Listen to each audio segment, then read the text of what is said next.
মানবে, ঝান্ডা ধরবে, ওনার ভাতাতে সন্তুষ্ট থাকবে, ওনার গুণগান গাইবে। এখন যদি শিক্ষিত হয়ে যায় নিজেদের দাবি দাবার জন্য রাস্তায় নামবে, যেমন আমরা রাস্তায় প্রতিবারে নামি নিজেদের দাবি।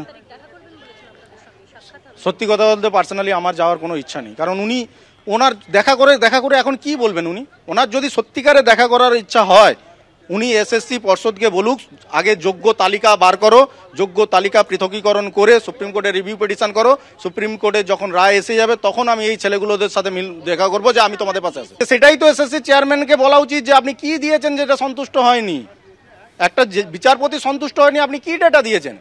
এসএসসি কে চেয়ারম্যানের সাথে যখন আমরা বারংবার দেখা করতে গেছি, 5 বার থেকে 6 বার, আমরা শুধু একটা কথাই বলেছি আপনি যে বলুন যে এইগুলো অযোগ্য আর এগুলো যোগ্য, আপনি যোগ্যদের লিস্টটা দিন। উনি বলেছে আমি বলতে পারবো না যোগ্য কারা। উনি অযোগ্য কারা বলতে পারছেন, উনি যোগ্য কারা বলতে পারছেন না। তাহলে উনি যদি বলতে পারছেন না কারা অযোগ্য আমি বলতে পারবো না, তাহলে আপনি চেয়ারে বসে আছেন কেন? আপনি ওই চেয়ারে বসারই অধিকার যোগ্যতা নেই আপনার। মন্ত্রী বলেছেন আইনগতভাবে এবং রাজনৈতিকভাবে দুইভাবেই যোগ্যদের পাশে আছে। কিভাবে পাশে আছে? কিভাবে পাশে আছে? সুপ্রিম কোর্ট যখন বলে দিয়েছে এদের প্যানেলটায় ক্যান্সেল, চাকরি নেই, উনি নিজে চাকরিটা দেবেন সুপ্রিম কোর্টের ভার্ডিক্টকে মানে ভায়োলেট করে? কন্টেম্প অফ কোর্ট হবে না?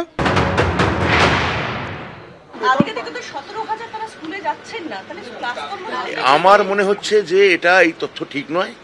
বিশেষত গতকাল মুখ্যমন্ত্রী যে বার্তা দিয়েছেন সে বার্তায় পরিষ্কার করে তাদের কি করণীয় বা কি করণীয় নয় সেটা তিনি কালকে তাদের বলে দিয়েছেন। আর আপনারা যেটা বলছেন আমাদের কাছে এরকম কোনো তথ্য নেই যে তারা যাচ্ছেন না। আমি তো এরকম কথা বলতে পারি না।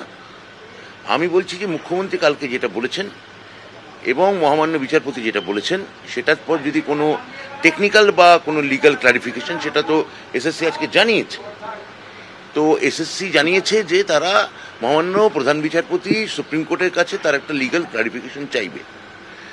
তো তার আগে মুখ্যমন্ত্রী যে মানবিক বার্তা দিয়েছেন আমি আবার বলছি তার উপর সমস্ত শিক্ষককে বলবো ভরসা রাখুন। আইন নিতে নারাজ কিন্তু এসএসসি, প্রয়োজনীয় তথ্য দিয়েছে কিন্তু সন্তুষ্ট করতে পারেনি, জানালেন এসএসসি চেয়ারম্যান সিদ্ধার্থ মজুমদার। একটা নিয়োগ প্রক্রিয়া মানে আমি একটা সেক্টর, তার পরীক্ষার্থীর সংখ্যা কত তার উপর নির্ভর করে। আজকে যদি আমি 4টে সেক্টর একসঙ্গে ধরি, আগের বারে 26 লক্ষ পরীক্ষার্থী ছিলেন, তার মধ্যে 22 লক্ষ মতন পরীক্ষায় বসেছিলেন, অর্থাৎ ওএমআর এর সংখ্যা কম বেশি 22 লক্ষ ছিল। আজকে আলাদা আলাদা করে যদি সেক্টর ধরি, 9, 10 এবং 11, 12 শিক্ষকের যে ক্ষেত্রটা তাতে 3 লাখের মতন ছিল, আর যদি 3 লাখের একটু হয়তো সামান্য কম। আর যদি আমি গ্রুপ সি গ্রুপ ডি দেখি সেটা 18 লাখের বেশি ছিল, যে কারণে বললাম 22 লাখের মতন। 3 আর 18 21 হয়, আর কিছু হাজার হাজার করে সব জায়গায় হয়তো আছে, সেজন্য ওটা 22 লাখের কাছাকাছি। তা 11 ওই যে বললাম 11, 12 9 লাখ মিলে 2,90,000 পরীক্ষা দিয়েছিলেন।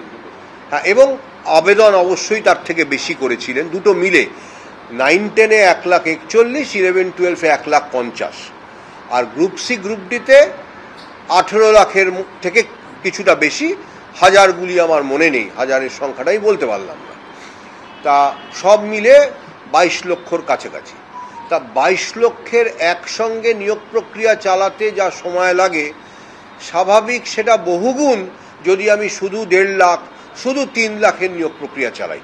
সুতরাং কত প্রার্থী, একটা সেক্টর বা দুটো সেক্টর চালাচ্ছি না একসঙ্গে 4টে সেক্টর চালাচ্ছি, এই সবের ওপর নির্ভর করে নিয়োগ প্রক্রিয়া কতদিন চলবে।